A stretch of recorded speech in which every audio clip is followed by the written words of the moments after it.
Program Learning Outcome 4. Apply professional and ethical standards to all aspects of teaching and learning.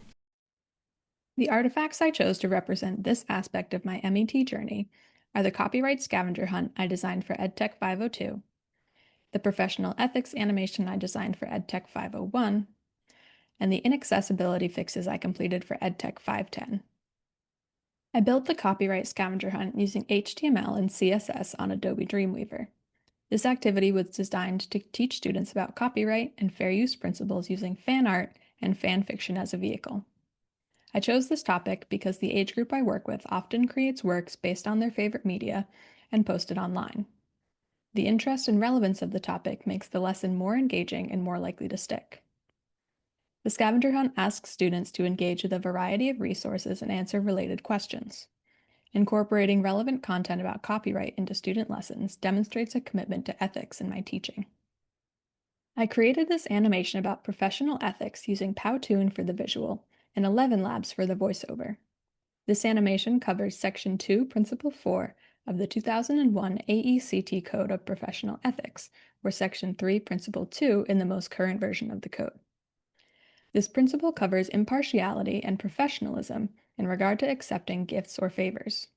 The main character of this animation has to make a series of decisions around selecting and implementing a new learning management system for his school district.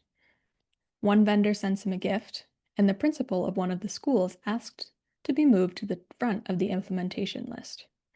The main character makes the ethical decision to deny the principal's request and return the vendor's gift. In order to develop this animation, I have to have an understanding of what behavior is expected in the educational technology field and how to help communicate ethical behavior to others.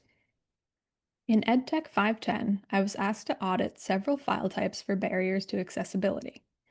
After working with accessibility checkers, Section 508 guidelines, and the W3C guidelines, I was able to successfully fix the major accessibility issues with each of the file types: document, slideshow, PDF, and video.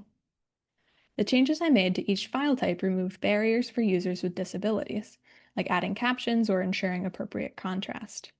I often work with students who use text-to-speech software, so learning to properly tag PDFs and documents to be more accessible was particularly important to me and something I was able to immediately share with my colleagues to help improve access for our students.